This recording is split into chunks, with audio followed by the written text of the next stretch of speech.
So sometimes we put our confidence in worldly things like our money, our job status, or maybe our physical looks. In the case of a professional fighter, they might put their confidence in their ability to beat up 90% of the population. But is that really what we want to put our confidence in? King David, when confronted by Goliath, was just a young man. He wasn't a king or a warrior yet, but he had one thing. Let me read this to you. So this is when David was in Saul's tent, and he was telling Saul how he rescued the sheep from his flock, and he killed bears, or he struck lions. And so in 1 Samuel 17, verses 36 through 37, he tells him, "Your servant has killed both the lion and the bear. This uncircumcised Philistine will be like one of them, because he has defied the armies of the living God." Verse 37, "The Lord who rescued me from the paw of the lion and the paw of the bear will rescue me from the hand of this Philistine." So we see David wasn't putting his confidence in his strength only. He was putting his confidence in God through faith. And through faith, David glorified God when he slayed Goliath. We see that David had a firm foundation, a foundation that was grounded in faith, in God's power, not himself.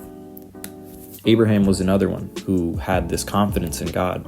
In Hebrews 11, verses 8, Abraham's faith was demonstrated by leaving his family in Haran and journeying to unknown lands.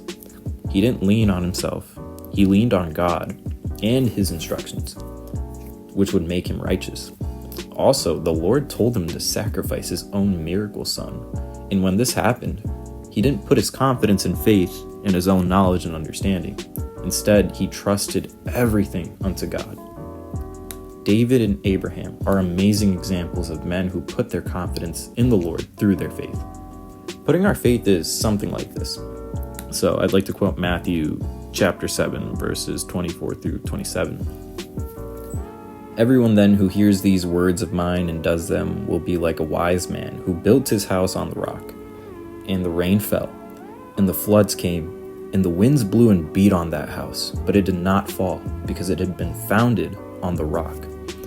And everyone who hears these words of mine and does not do them will be like a foolish man who built his house on the sand.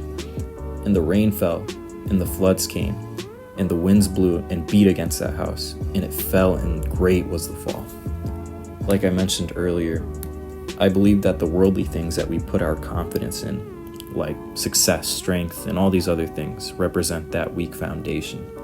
It's only when we put our faith and confidence in God that we can step foot and remain in the firm foundation.